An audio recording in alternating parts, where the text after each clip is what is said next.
Comovente desabafo de um oficial de justiça que não consegue viver com salário de 24 punhos por mês. Quem não se emocionar já faleceu por dentro. Rapaz, eu vou ler a mensagem, o comentário que eu fiz isso no X. Oficial de justiça é um cargo obsoleto. Citações e intimações têm que ser todas pela internet. Quem não receber é suspenso de serviços públicos e regulados, sistema bancário, portos, aeroportos, rodoviárias, cartões de crédito, celular e tudo. Morte civil. E não custaria mais um centavo ao erário. Para mim era melhor que um cara, ao ser citado criminalmente, não custasse nada ao Estado do que fosse preso. Quer fugir de citação? Beleza. Você não existe mais pro Estado, até você receber. Execução de prisão civil, a mesma coisa. Intimação, a mesma coisa. Penhoras, despejos, busca e apreensão e avaliações feitas por profissionais ad hoc, empresas a critério do juízo, como nos Estados Unidos, o velho Repo Man. Ou faz um banco de voluntários policiais, civis e militares para se receber por resultado. Vai ter fila, meu irmão. Uma vez que todos os juízes de primeiro grau fossem delegatários, não precisaria nenhum serventuário custar nada ao erário. Ia ser problema do delegatário. Se quem diz quem é seu pai é um delegatário, o registrador ou notário. Quem diz quem é dono de cada propriedade no Brasil é um delegatário. Por que os juízes de primeiro grau não poderiam ser? Muita gente aqui diz que eu sou puxa-saco de Nicolas Ferreira. Eu devo conceder quando pessoas que eu não concordo fazem atos honrosos. E eu devo escaldar quando pessoas que eu admiro fazem merda. Nesse caso, o Nicolas fez merda. Ele pode não ter entendido direito a pergunta. Agora deixou claro que ele não entende, ou pelo menos não tem na cabeça dele, de imediato, que o principal problema desse país é o problema fiscal. Nicolas é um advogado registrado, é alguém que fez direito. Em tese, sabe o que é superávit primário e secundário. Mas ele também é um executivo que trabalha mais de 10 horas por dia. E por isso, a cabeça dele funciona em relação à militância do dia. Nicolas, porra, velho, leia o Bitcoin Red Pill e nunca mais você vai passar por uma saia justa dessa. Livro grátis, meu irmão. PDF editado. renato38.com.br. Bota aí, Wesley, QR Code na tela pro brother baixar o livro, não é isso, Wesley? No livro, explica a questão fiscal, superávit primário, secundário e questões, inclusive financeiras, que esses cantilionários nem sequer sabem que existem. A gente quer ter uma visão sobre o fiscal do Brasil. Qual é a chance de a gente arrumar isso? Tem um problema na sua fala, que é majoritário no Brasil, que é o seguinte: qual que é o projeto que a gente pode fazer? Eu não consigo fazer um projeto para um desonesto virar honesto. Eu não consigo fazer um projeto para o Lula virar um bom administrador. Então, assim, a gente fez o arcabouço fiscal, colocando limites. O que eles fizeram? Furaram o teto. E aí? As pessoas que são colocadas nos pontos, né, de fiscalização são pessoas indicadas pelo presidente Lula.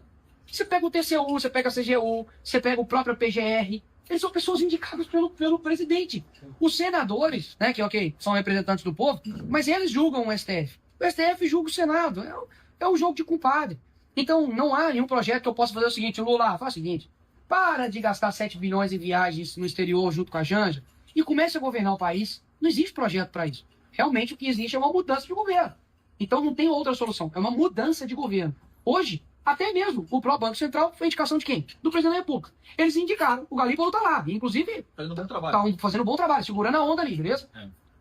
Mas com um governo que está arrecadando 2 trilhões nos primeiros 6 meses desse ano e que gasta mais do que arrecada, não tem Banco Central que aguente. Mano. Ele confundiu problema fiscal com problema de fiscalização, de poder de polícia. Você acha que esses executivos que consideram a principal problema do Brasil, o problema de desequilíbrio entre gastos e arrecadação, gostaram da resposta? Vão financiar o cara depois de ouvir isso? Complicado, não é não, Erley?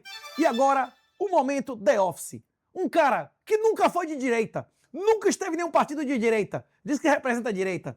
Está parecendo o Bolsonaro, eu sou o centrão, exatamente quando foi derrotado, voltou a se dizer direita. Esse cara é mais um exemplo da direita trans. Passei a ter um profundo respeito pelo presidente Lula, tá? Profundo respeito, profundo respeito, tá? E te falo isso sem problema nenhum. Se tiver Flávio Bolsonaro e Luiz Inácio Lula da Silva no segundo turno, eu não tenho receio de perder voto em dizer que eu votarei em Lula pela primeira vez na minha vida, ok? E começarei, se for necessário, um movimento nacional chamado Direita com Lula. mês passado, um engenheiro eletricista recebeu R$ 72.349 líquidos, somando aí verbas extras. Um administrador, R$ 53.794.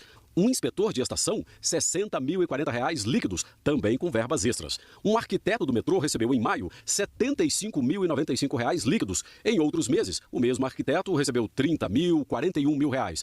Para um psicólogo, R$ 82.633 com os ganhos extras. Em outros meses, o psicólogo recebeu R$ 32.000 líquidos. Agora, outros exemplos de salários líquidos pagos ao longo do ano. Para um técnico em eletrotécnica, o metrô paga R$ 29.500 líquidos. Um técnico em mecânica, R$ 29.000. O cidadão que paga esse salário do servidor está satisfeito com o serviço que recebe de volta? Pelo portal da Transparência não é possível saber exatamente que verbas extras são essas, se férias, 13º antecipado ou alguma gratificação, por exemplo, como citou aí o presidente, gratificação acumulada ao longo dos anos. Para efeito de comparação, segundo o portal da Transparência, esses salários que você viu são muito maiores que o salário líquido de governador no DF, governadora, R$ 23 mil líquidos. Quem tinha que ver isso é o tchorró dos três irmãos, que ficou defendendo estatização. Estatização é corrupção, não é não, Erlen? O Estado tem toque de merdas. Tudo que ele toca merda. E agora, Júlia Zanata diz que direita é frufru. Tem que entender que se Flávio Bolsonaro não ganhar do irmão, não ganhar, o seu irmão Eduardo nunca mais pisa no Brasil e o pai não pisa na prisão. Júlia, tenho admiração pela senhora, mas nesse caso, você está fazendo propaganda para o PT. Aos eleitores e apoiadores, é o que eu postei lá o seguinte, que a direita frufru tem que entender é que se o Flávio Bolsonaro não lutar contra o PT e o STF quando ele ganhar, o irmão dele, Eduardo Bolsonaro, não pisa mais no Brasil. O pai dele, Jair Bolsonaro, vai apodrecer na cadeia. Outra coisa interessante, ela mostra que a eleição de Flávio não é um projeto de país, não busca a desnazificação e a destruição da ditadura, e sim os interesses pessoais de uma família, múltiplas vezes envolvidas em imundícies. Bolsonaro está em casa de boa. Por que ela não citou as centenas de presos políticos em cadeia real? Pois é, vai eleger o Rebolaro com o rabo pra cima para liberar o seu pai, que já está de boa em domiciliar, ou as centenas de pessoas que ele chamou de malucos e estão em uma cadeia medonha por causa dele, sem contar aqueles que já morreram na cadeia. Na verdade, vou dizer uma coisa pra você, eu não tenho dó nenhum de pobre, porque eu fui pobre, eu sei como é que é isto. E sei que a pobreza muitas vezes é uma honra.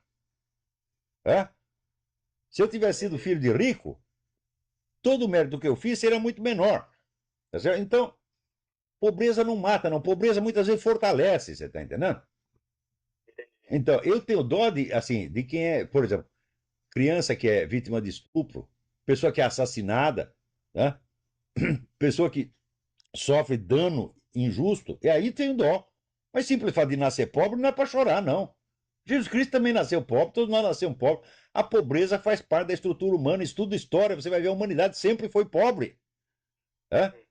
E na Igreja Católica você tem, vamos dizer, toda uma mística da pobreza. Se você não tiver nenhuma doença física e mental, você tem todo o potencial de fazer a riqueza que você quiser, a depender do risco e esforço que você assumir. Quem não assumir nenhum risco e nenhum esforço vai ficar na miséria. A situação original, a situação da natureza é a miséria e a violência. Eu nunca disse que era fácil. Tem esforço e tem risco. Agora, sem esforço e sem risco, é miséria garantida. A pobreza é uma honra sim, se ela é derivada de sacrifícios, de, por exemplo, se recusar a roubar. No Brasil, é vantagem ser vagabundo ou honesto. Quem permanecer aqui vai ser pobre. Como já foi lido aqui semana passada, um poema de Gregório de Matos, de mais de 320 anos atrás, dizendo na Bahia, todos que roubam, muito pobres. Não é isso, Erlen? Ainda sobre o filme de Elise Matsunaga. Ainda sobre o goleiro Bruno. Ela era uma enfermeira, ela era uma mulher maravilhosa. Era uma mulher maravilhosa. Ele era um rapaz humilde, trabalhador, talentoso, passou fome na infância. Ela era uma mulher que estava ganhando dinheiro na noite, como muitas vezes você está ganhando de graça e está dando esse instrumento que você tem no meio das tuas pernas de graça, pelo menos ela cobrava. Cresceu na vida com o trabalho do próprio suor. Ele não precisava vender o próprio corpo, ele vendia o talento dele, como goleiro. Estava avançando nas categorias, inclusive seleção brasileira. Conheci um cara que investiu nela, que se apaixonou por ela, mas que fez todas as coisas da forma dele. Ele conheceu uma mulher, que infelizmente não deveria ter conhecido, que fez de tudo para engravidar dele e depois tentar extorquir. Tirar dele as conquistas da vida dele. E no final, infelizmente, trocou os pés pelas mãos e cortou ele todinho. Poderia ter sido de uma outra forma muito melhor. Eu sou contra a violência, mas eu acho que ela se precipitou. Infelizmente, ele se passou. Infelizmente, ele botou o pé pelas mãos. Eu sou contra a violência, mas... Mas Elise, estou com você. Infelizmente você não fez da forma certa. É bem escroto o que eu acabei de fazer, não é verdade? Eu tentei passar pano para um assassino de uma mulher. Nada justifica. Mas as feministas, elas querem justificar o que uma psicopata condenada pela justiça fez com o ex-marido dela. Assassinou o pai da própria filha, esquartejou com requintes de crueldade, perfeição cirúrgica nos cortes, embalou em pacotes, espalhou o corpo do cara pela cidade inteira. Mas, segundo esta mulher aqui, ela fez da maneira errada. Se passou um pouquinho, né, querida? Não precisava tanto. O feminismo normalizou na sociedade o ódio ao homem. E você, homem, que aplaude isso, eu desejo profundamente que você encontre uma dessa e uma dessa na sua vida. E não se engane, o timing do lançamento de um filme de uma psicopata que assassinou o próprio marido e está sendo defendida pelas outras psicopatas, assim como ela, é um timing pré-votação da lei da misoginia no Congresso Nacional. É um timing perfeito no pós-lançamento do novo Fórum de Segurança Pública, onde nós conseguimos pela primeira vez que eles admitissem que mulheres matam homens tanto quanto o contrário. Então eles precisam dizer o seguinte, olha, mas quando a mulher mata é porque o homem mereceu. Eles criam a retórica. Tudo que essa sem vergonha aqui falou após o mas é exatamente o que ela acredita. Não tenta falar, eu sou contra a violência mas, porque ninguém cai nessa. Você é uma psicopata também. Bicho, eu prefiro nem comentar esse vídeo de Paiva. A ver um filme glorificando a Lizzie Matsunaga é algo realmente que mostra o que é o Brasil. Você não quer financiar isso? Bitcoin autocustódia e declaração final de saída. Você quer financiar isso? Então, nas palavras do Júlia Zanata, você é um Betinha. Não é isso, Erlen?